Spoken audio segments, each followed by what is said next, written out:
드렸습니다. 아멘. 자리에 앉으시겠습니다.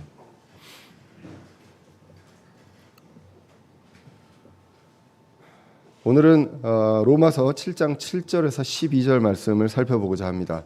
그래서 이 본문을 통해서 율법에 대한 오해라는 제목으로 말씀을 같이 살펴보고자 합니다. 우리가 로마서를 계속 강의하고 있습니다. 처음에 우리에게 가장 중요한 것은 구원입니다. 칭의가 되겠습니다.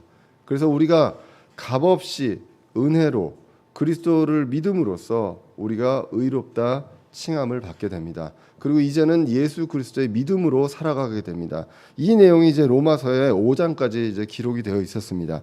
그리고 이제 6장 이후에는 그러면 이게 구원받은 우리가 어떻게 살아가야 되느냐, 이 성화에 대한 내용들이 나와 있었습니다.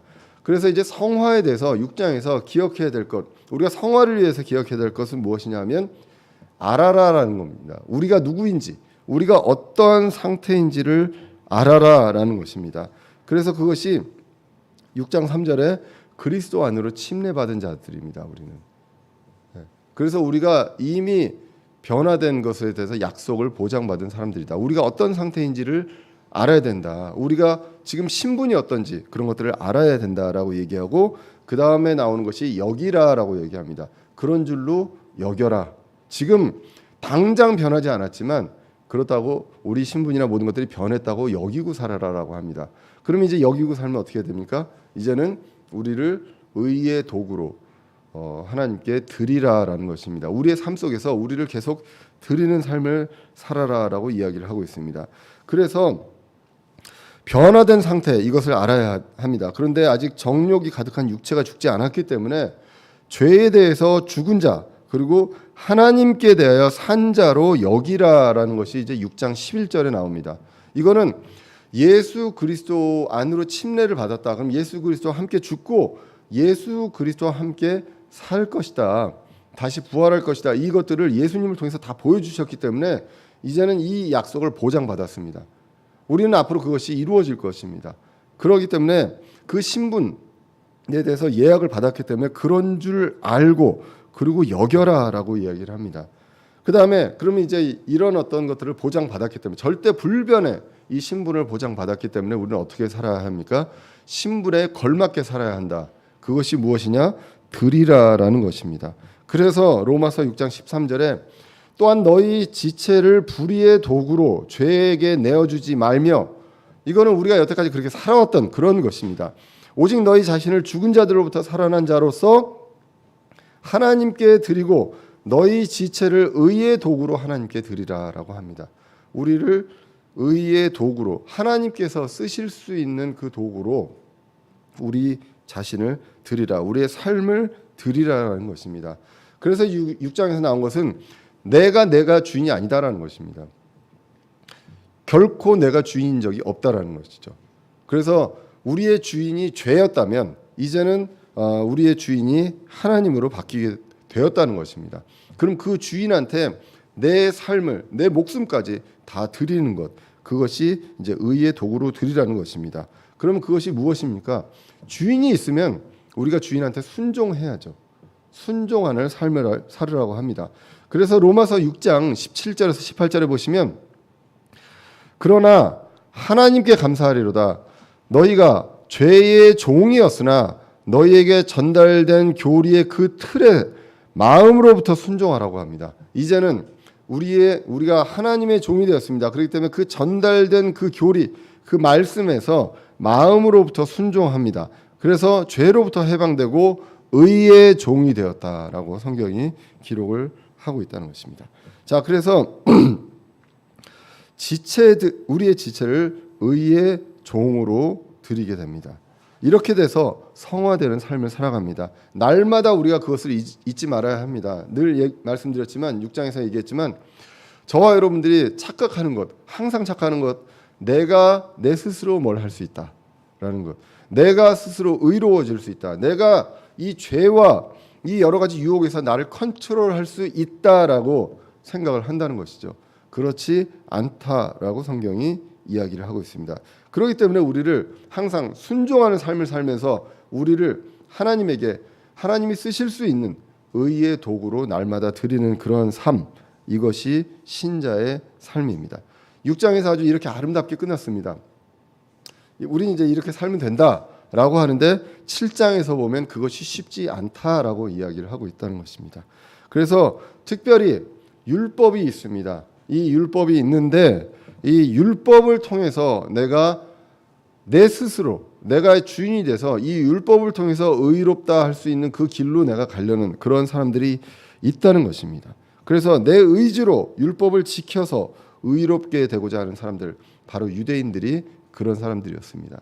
그런 사람들이 그때도 있었고 지금도 있습니다. 무언가를 지켜야 구원을 받고 지켜야 된다. 무언가를 교회에서 반드시 뭔가를 해야만 한다. 그렇지 않으면 벌 받는다. 이렇게 이야기하는 것. 그리고 그것을 해야만 구원을 받았다. 이렇게 얘기하는 이런 것들은 성경적이지 않다라는 것입니다. 이 율법을 통해서 가려고 하는 그런 것들이 있습니다. 중요한 것은 내 지체, 내 몸, 내 삶에 있어서 주인이 내가 아니라는 것입니다. 그렇기 때문에 반드시 누구와 연합해야 합니다. 누구와 연합하느냐가 굉장히 중요합니다. 그래서 7장에서는 결혼법에 대해서 이야기를 하게 됩니다.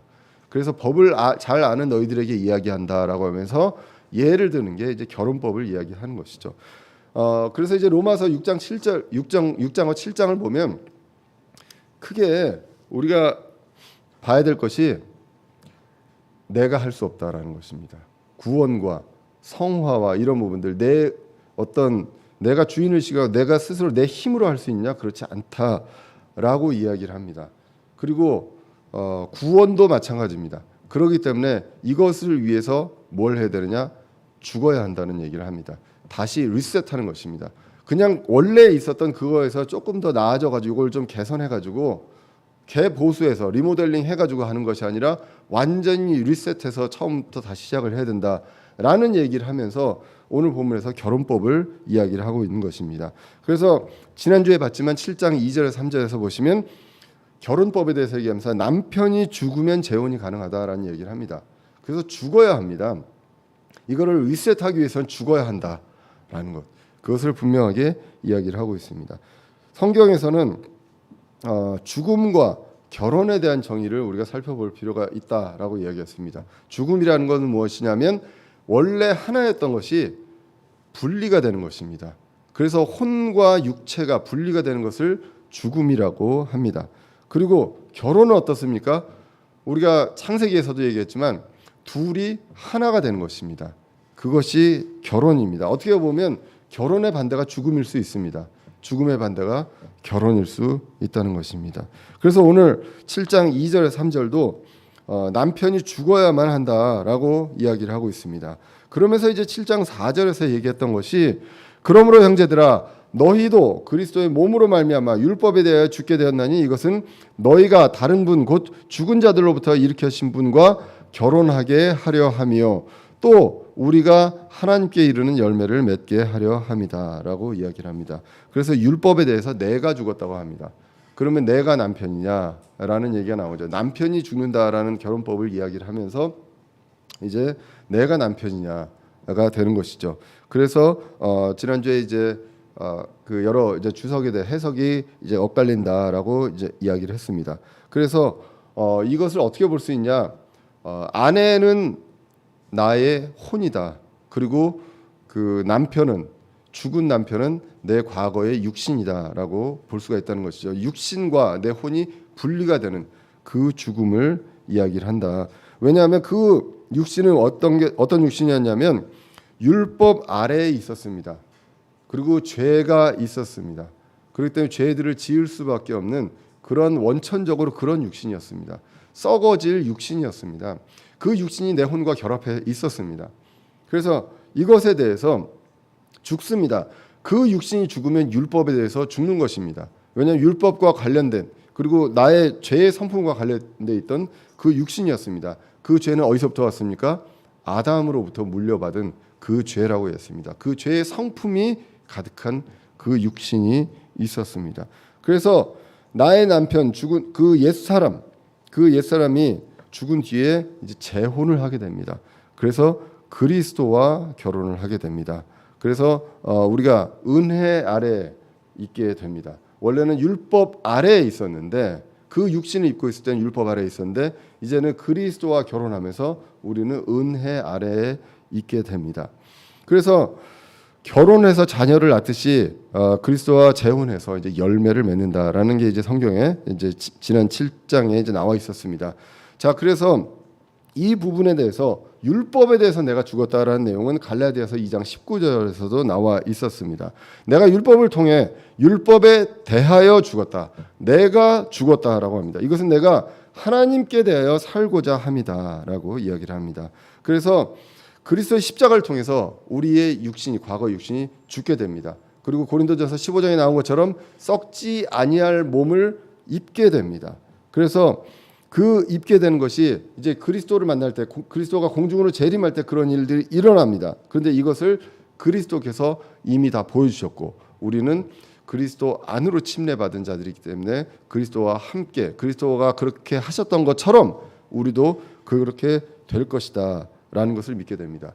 그래서 로마서 6장 11절에 그렇게 알고 여기라라고 기록을 합니다. 그래서 우리가 그리스도와 결혼한다는 것, 이것을 또 다른 성경에서는 어떻게 보고 있냐면 갈라디아서 3장 27절에 보시면 너희 중에 그리스도 안으로 침례를 받은 자, 로마서에서도 얘기했습니다. 그리스도 안으로 침례를 받은 자는 다 그리스도로 옷 입었다라고 이야기합니다. 우리가 이 육체를 항상 고린도전서 15장에서도 그렇고요. 옷이라고 무엇을 입는다, 벗는다로 이야기를 하게 됩니다. 그런데 우리가 그 과거의 어떤 육신에 대한 것들을 벗어버렸습니다. 그리고 이제는 그리스도로 옷 입었느니라라고 기록을 합니다. 우리 혼이 율법의 지배를 받고 죄의 종이었던 육체, 우리의 혼이 육체와 분리되는 그 죽음, 그리고 은혜가 군림하는 그리스도, 썩지 아니할 몸, 또 성경에서는 새 사람이라고도 이야기합니다. 그래서 이와 이제 결혼을 한다는 것입니다. 그래서 지금 우리 과거의 육체 옛사람이 죽었다, 남편으로서 분리되었다라는 내용은 로마서에서도 나옵니다. 이게 다른 성경에서만 나오는 것이 아니라 로마서에 나와야 우리가 그것을 그 로마에 있는 사람들이 이해할 수 있겠죠. 우리가 이것을 알거니와 우리의 옛사람이 그분과 함께 십자가에 못 박힌 것은 죄의 몸을 멸하여 이제는 우리가 죄를 섬기지 아니하려 함이다라는 것입니다. 우리가 죄를 짓는 이유가 무엇입니까? 우리의 육신이 있기 때문입니다. 그래서 이것 때문에 죄를 짓게 됩니다. 이것에 대해서 우리의 옛사람이 그리스도께서 십자가에 못 박히신 것처럼 우리도 우리의 옛사람이 죽었다라고 이야기합니다. 혼은 그대로 있으나 옛사람은 죽게 되었습니다. 그래서 벗게 됩니다. 그래서 이제 에베소서 4장에서는 이렇게 설명을 합니다.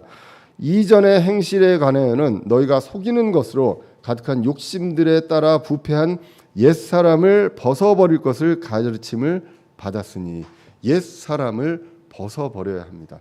우리가 이제 분리가 되어야 합니다. 그 옛사람이 죽어야 합니다. 그리고 이제 24절에 에베소서 4장 24절에 또 너희가 하나님을 따라 의와 참된 거룩함으로 창조된 새 사람을 입을 것을 가르침을 받았다라고 이야기를 합니다. 그래서 옛 사람과 새 사람이 나옵니다. 이것을 이 결혼과 우리가 같이 연결해서 이제 볼 수가 있다는 것이죠. 이게 지금 위에 있는 게 살짝 떨어졌죠. 아침에 보면 자꾸 떨어지더라고요. 제가 아침에 붙여놓는데 계속 이 선이 떨어지는데 저 뒤에 것도 떨어질지 모르겠습니다. 떨어지더라도 놀라지 마시고 좀 이제 다시 보수를 하도록 하겠습니다. 제가 말씀을 드린다는 걸 제가 깜빡했어요. 제가 아침에 와가지고 붙여놨는데 그래서 다시 돌아가서 이것도 새로 다시 붙여야 될지도 모르겠습니다. 옛 것을 버리고 그래서 옛 사람을 벗어버린다. 분리가 된다. 그리고 새 사람을 입는다. 그런데 이것을 갈라디아서 3장 27절에 그리스도로 옷 입는다라고 이야기를 하고 있습니다. 또 골로새서 3장 9절 10절에서도 이야기를 합니다. 서로 거짓말하지 말라. 너희는 옛 사람과 그 행위를 벗어버리고 옛 사람과 관련된 그 행위입니다. 율법의 지배를 받고 죄를 지을 수밖에 없는 그러한 옛 사람 그 행위를 벗어버리고 새 사람을 입었는데라고 합니다. 우리는 새 사람을 입었습니다. 그리스도로 옷 입은 자들입니다. 그래서 이 새 사람은 그를 창조하신 분의 형상을 따라 지식에서 새로워진 자니라라고 성경이 이제 기록을 하고 있습니다. 그래서 결국 전 남편, 내 혼과 연합했던 옛 사람, 과거의 육신이 죽었습니다. 그리스도와 함께 죽었습니다. 그리스도의 십자가에서 같이 죽었다. 그래서 내 혼과 분리되었습니다. 아직 분리되지는 않았지만 분리되었다고 여기라. 로마서 6장 11절입니다. 이제는 새 사람 그리스도를 입었습니다. 다시 결혼을 한 것입니다.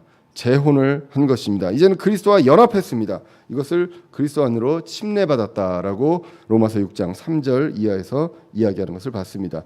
이렇게 법을 아는 자들에게 법을 통해서 이제 설명을 했습니다. 그래서 나는 이제 율법에 대해서 죽었습니다. 그리고 옛 사람과 분리가 되었습니다. 그런데 구원받기 전에 율법과 죄가 군림했던 그 육신이 불의의 도구였는데 이것이 아직 우리와 함께 있다는 것입니다. 자, 그러면 이것 때문에 이제 죽어야 되고 막 이런 얘기를 하면 결국 율법이 나쁜 것이냐라는 그러한 의문을 갖게 됩니다. 그래서 로마서 7장 7절이 그렇게 이어지게 됩니다. 그러면 우리가 무슨 말을 하리요? 율법이 죄냐라는 것이죠.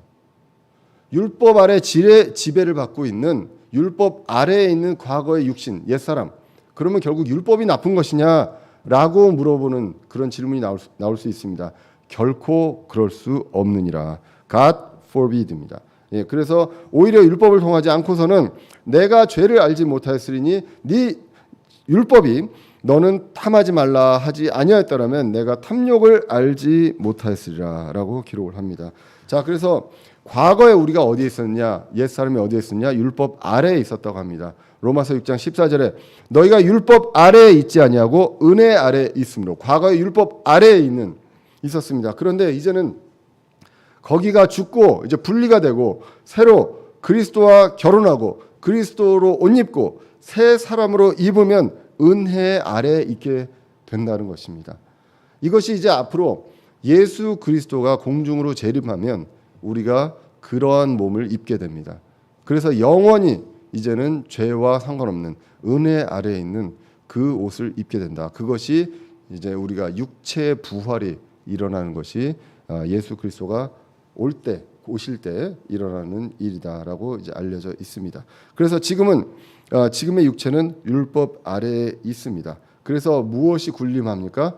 죄가 군림한다고 기록합니다. 로마서 6장 12절에 그러므로 너희는 죄가 너희의 죽을 몸 안에서 군림하지 못하게 하여 너희 정욕 안에서 죄에게 순종하지 말아라라고 이야기를 하고 있습니다.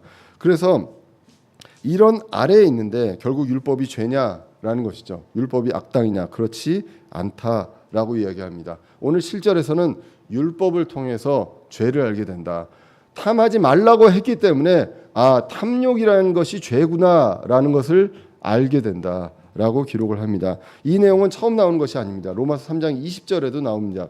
그러므로 율법의 행위로는 그 어떤 육체도 그분의 눈앞에서 의롭게 될 수 없나니 율법으로는 죄를 알게 되느니라라는 것입니다. 그래서 우리가 율법을 통해서 의로 이룰 수 있다라는 사람이 있다라고 하면 없다라고 보시면 됩니다. 그래서 의인은 단 한 사람도 없다라고 성경이 기록을 하고 있는 것입니다.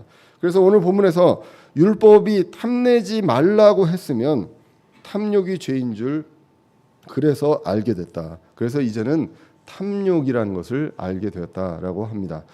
출애굽기 20장 17절에 이렇게 기록됩니다. 너는 내 이웃의 집을 탐내지 말라. 너는 내 이웃이나 아내나 그의 남종이나 그의 여종이나 그의 소나 그의 낙이나 내 이웃의 소유 중에 아무것도 탐내지 말라라고 기록을 합니다.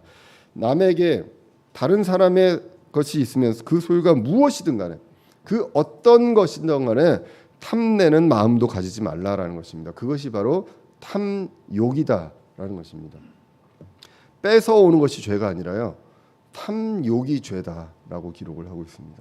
우리 세상의 법에서는 탐욕이 있을 수 있으나 뺏어오는 것이 죄고 강탈해 가는 것이 죄입니다.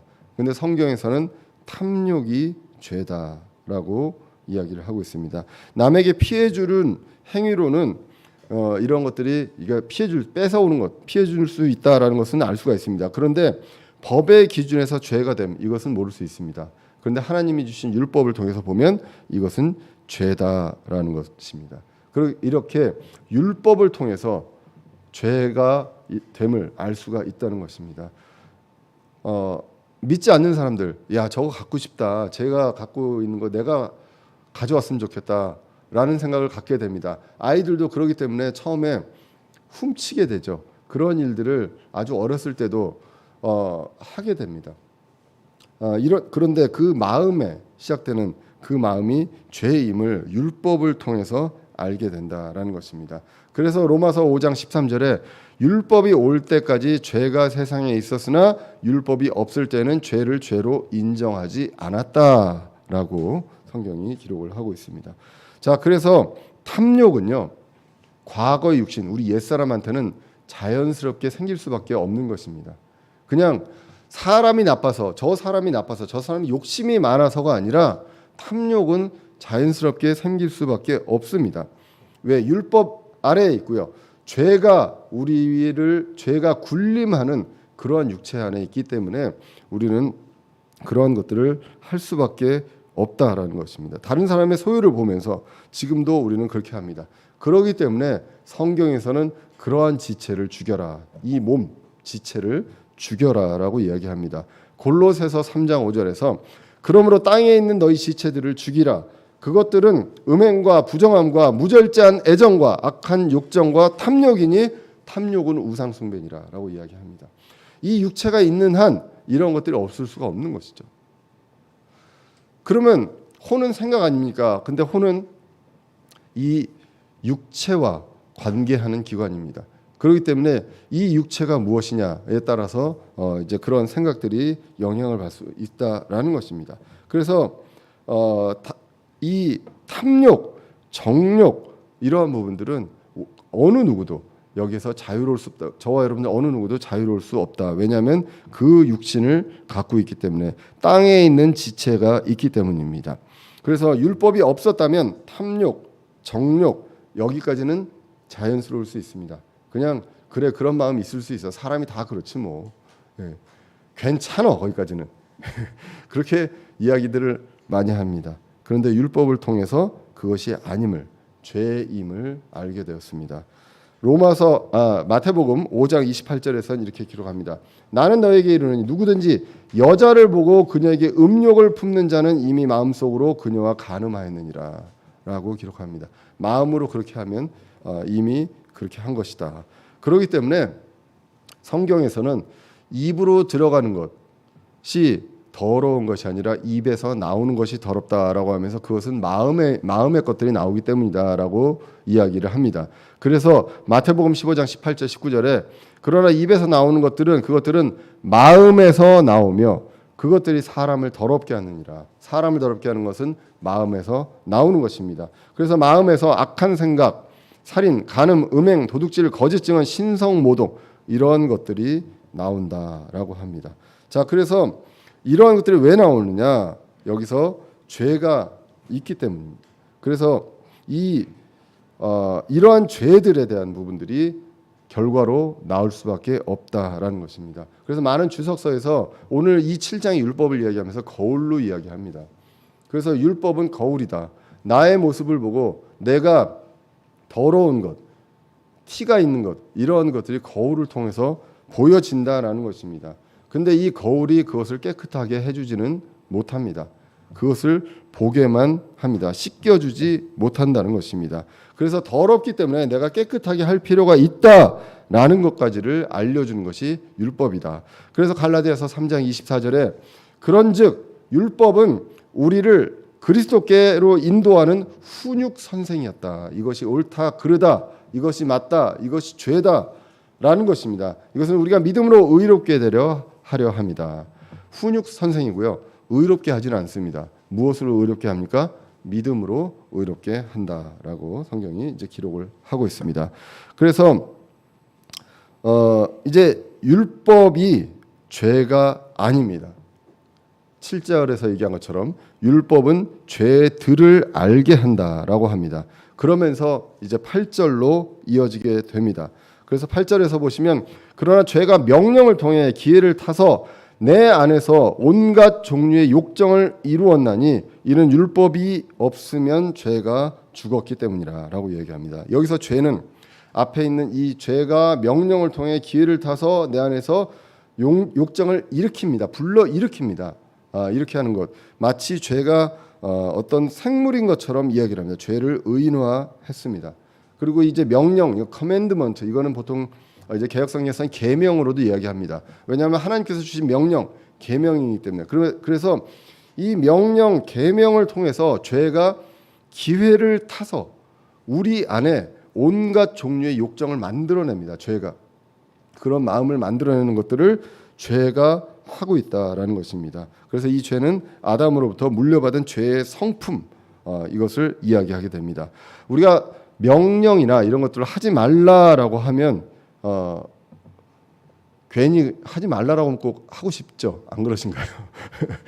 예, 하지 말라라고 하면 하고 싶은 그런 마음이 어기려는 마음. 왜 이거를 해야 되나? 마음속으로 하고 있는데 다른 사람들이 보지 않는데 이러한 마음들이 든다는 것입니다. 그래서 죄가 이 명령이 들어오면 하지 말라 명령이 들어오면 그 기회를 타서 우리 마음에 하지 말라고 하니까 더 하고 싶은 거예요. 그래서 그 더 하고 싶은 그 욕망 여러 가지 온갖 종류의 욕정을 만들어낸다라고 합니다. 그래서 만약에 율법이 없었으면 죄가 할 일이 없는 거예요. 근데 율법이 있기 때문에 이제는 죄가 계속해서 우리 안에서 할 일이 생깁니다. 바삐 이런 일들을 합니다. 그러한 마음들을 만들게 한다라고 이야기를 합니다. 죄의 성품이 있었으나 존재감이 없었는데 존재감이 율법 때문에 드러나게 됩니다. 모르거나 육신 속에 감춰져 있었는데 그것이 율법을 통해서 죄가 본색을 드러내게 됩니다. 그래서 이제 9절에서 전에 율법이 없었을 때에는 내가 살아 있었으나 명령이 오매 죄가 되살아나고 나는 죽었도다라고 기록을 합니다.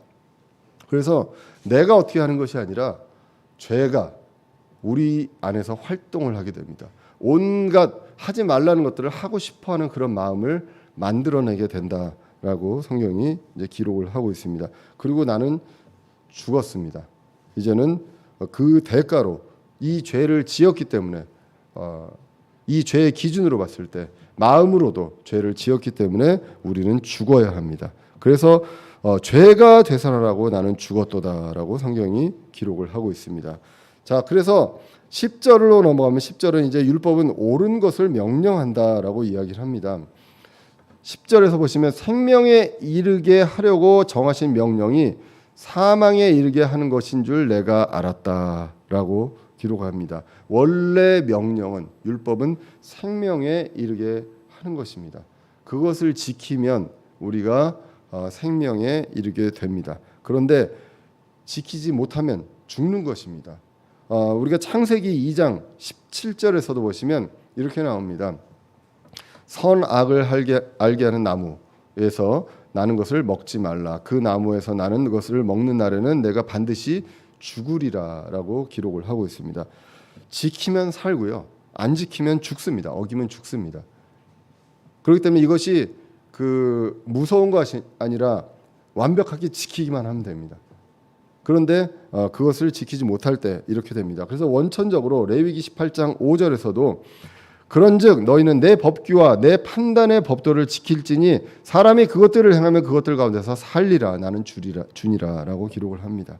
자, 그래서 이런 것이 원래 율법입니다. 그래서 그런데도 불구하고 우리의 과거의 육신이 있기 때문에 율법을 통해서 죄를 알게 되고 그리고 율법을 통해 온갖 욕정이 죄가 그 기회를 틈타서 욕정을 만들어냅니다. 그래서 죄가 되살아납니다. 이제 죄가 활동을 하고 나는 그것에 대해서 아무것도 하지 못하는 죽어 있는 상태가 된다라는 것입니다. 그래서 율법이 죽인 것이 아니라요, 죄가 죽였습니다.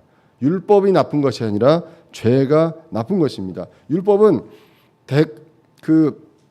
대가가 그 지은 죄들을 그 죄라고 이제 알려주겠고 그 대가가 죽음임을 알려줍니다. 그래서 거울은 더러움만 알려준다. 그리고 율법은 지키면 됩니다. 예, 그런데 그렇지 못하고 죄가 활동을 한다. 그래서 이제 11절에 죄가 명령을 통해 기회를 타서 나를 어떻게 합니까? 속입니다. 여기서도 이제 죄가 의인화됐죠. 죄가 내 안에서 나를 속입니다. 어떻게 보면 꼭 책임 전가하는 것 같은데 저 뒤에 보면 그렇지는 않습니다. 7장 뒤에 보면 지금까지 보면은 이 죄라는 놈이 있기 때문에 내가 이렇게 된 거야. 나는 아무 잘못 없어. 이렇게 보일 수 있는데 뒤에서 보면 이제 그렇지는 않습니다. 근데 여기까지 보면 내 과거 육체 안에 있는 죄가 이런 일들을 한다. 그래서 죄가 계명, 이 율법, 명령을 통해서 기회를 합니다. 하지 말라라고 하면 하고 싶은 마음을 계속 만들고 욕정을 일으키게 합니다.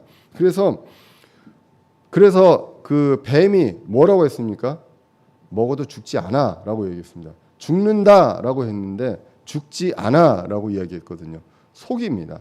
그리고 말씀을 첨가하고 말씀을 빼는 그러한 일들을 하게 됩니다. 그래서 나를 속이고 그것으로 나를 죽였느니라라고 성경이 기록을 하고 있습니다.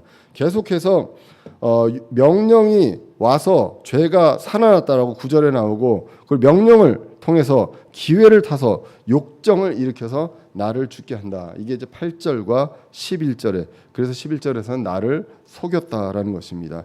죄의 본성입니다. 속입니다. 마귀도 속이는 자이기 때문입니다. 율법을 보고 하지 말아야 될 것을 알게 됩니다. 사실 안 하면 됩니다. 안 하면 되는데 그것을 하고 싶게 만드는 그것이 바로 욕정, 탐욕입니다. 그래서 내가 썩어질 육신 안에 있는 그 죄의 성품이 있습니다. 그것이 욕정을 만들고 하고 싶게 하고 결국은 어떤 사람들은 그것으로 실행에 옮기게 된다는 것입니다. 그래서 당연히 그래서는 불가피하게 우리는 분명하게 옛 사람과 분리가 돼야 됩니다. 죄가 속일 수 있는 죄가 기회를 틈타서 율법을 통해서 기회를 틈타서 이것을 할 수 있는 그러한 육신과 분리되어야 합니다. 그래서 옛 사람을 벗어버려야 한다는 것입니다. 율법을 나타남으로 기회를 잡고 죄가 활동하는 그 내 육신 이것이 분리되고 이제는 새 사람을 입어야 한다라는 것입니다. 왜 죽음으로 벗기까지 해야 되느냐? 도대체 율법이 그렇게 나쁜 것이냐라고 7절에서 물어봤던 그 내용 아니다. 내 안에서 활동하고 있는 죄 때문이다라는 것이고요. 율법은 어떻냐라는 것. 율법이 죄냐라고 7절에서 물어봤던 그것에 대한 대답이 12절에서 나옵니다. 그런즉 중간에 설명이 있고요. 그런즉 율법도 거룩하고 명령도 거룩하며 의롭고 선하다라는 것입니다. 여기까지는 선합니다. 그것을 어기게 만드는 그 욕정을 일으키게 만드는 그 죄의 성품이 나의 옛 사람 안에 있기 때문입니다. 그래서 이것에 대해서 오해하지 말라는 것입니다. 율법이 다 쓸데없는 것이다, 다 헛된 것이다가 아니라 율법대로 할 수만 있으면 완벽하게 100% 하나도 어기지 않고 그 한 점도 어기지 않고 다 할 수만 있으면 하면 됩니다. 근데 그렇게 안 된다는 것입니다. 그렇기 때문에 헛된 길로 갈 필요가 없습니다. 그런데 우리가 오해를 합니다. 결국 율법이 나쁜 것이다 라고 오해를 한다는 것이죠. 그렇지 않고 율법도 거룩합니다. 시편 19편 8절에 보시면 주의 법규들은 올바르다고 합니다. 그래서 마음을 기쁘게 하고 주의 명령은 순수하여 눈을 밝게 하는도다. 원래 율법과 명령은 이런 것입니다. 그렇기 때문에 거룩하고 선합니다. 그런데 아담으로부터 물려받은 죄, 그 성품이 지배하고 있는 죄의 성품이 지배하고 있는 우리 육체 때문에 그것을 지키지 않으려고 하는 온갖 욕정이 거기서 일어나고 있다라고 성경이 기록을 하고 있습니다. 그래서 로마서 5장 12절에서 한 사람으로 말미암아 죄가 이 세상에 들어오고 죄로 말미암아 사망이 들어왔나니 이와 같이 모든 사람이 죄를 지었으므로 사망이 모든 사람에게 임하였느니라라고 기록합니다. 결국은 죽어야 합니다. 우리 옛 사람 이 육체와 혼이 분리가 되는 것 그리고 영의 새로운 것으로 섬기는 그러한 삶을 살 수 있는 그런 분리가 이루어져야 한다는 것입니다. 그런데 이것이 지금은 이 분리가 되지 않았습니다. 그런데 예수 그리스도를 통해서 이것이 분리가 되고 그리스도와 재혼을 하고 연합하고 새 사람 그리스도로 옷 입는다는 것을 보장받았다라는 것입니다. 그래서 우리는 뭐든지 문제에 대한 인식이 바르게 되어야 해결책이 있습니다. 율법이 나쁜 것이 아니다라는 것입니다. 죄가 나쁜 것입니다. 죄가 이 모든 것을 하고 있고 죄가 활동하고 있는 내 육신이 문제입니다. 그렇기 때문에 이것에 대해서 남편이 죽어야 한다. 그래서 과거의 육신이 죄 성품에 있는 육신이 혼과 분리되어야 이제는 그리스도와 재혼할 수 있습니다. 날마다 죽는 그러한 삶, 우리 지체를 죽이는 그러한 삶이 있어야 한다는 것입니다.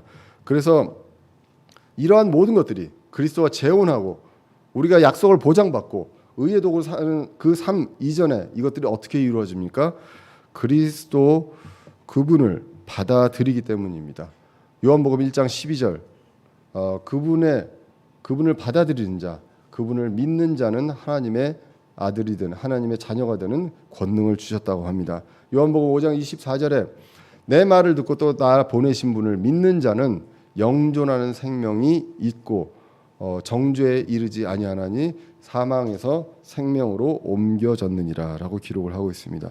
받아들이면 이런 것들에 대한 약속이 완전히 보장받습니다. 예수 그리스도를 믿으면 그런 것들이 이제 보장받고 그분을 믿음으로써 이제는 의롭다 칭함을 받고 이제는 예수 그리스도의 믿음으로 우리가 살아간다라는 것입니다. 율법을 지켜서 율법이 좋은데 지켜서 의롭게 되는 일은 불가능합니다. 원인이 율법이 아니라 원인이 죄라는 것입니다. 내 육신이라는 것입니다. 그 문제에 대한 인식이 분명히 되고 오해가 없어야 한다는 것입니다. 그래서 내 육신이 문제임을 알고 날마다 죽여라라고 합니다. 고린도전서 15장 31절에서 기록을 하고 있습니다. 날마다 그 지체를 죽이고요. 불의의 도구로 드리지 말고 의의 도구로 주님께 드리는 삶이 날마다 이루어져야 합니다. 그것이 성화되어가는 삶입니다. 주님 다시 오시는 날 머지 않았습니다.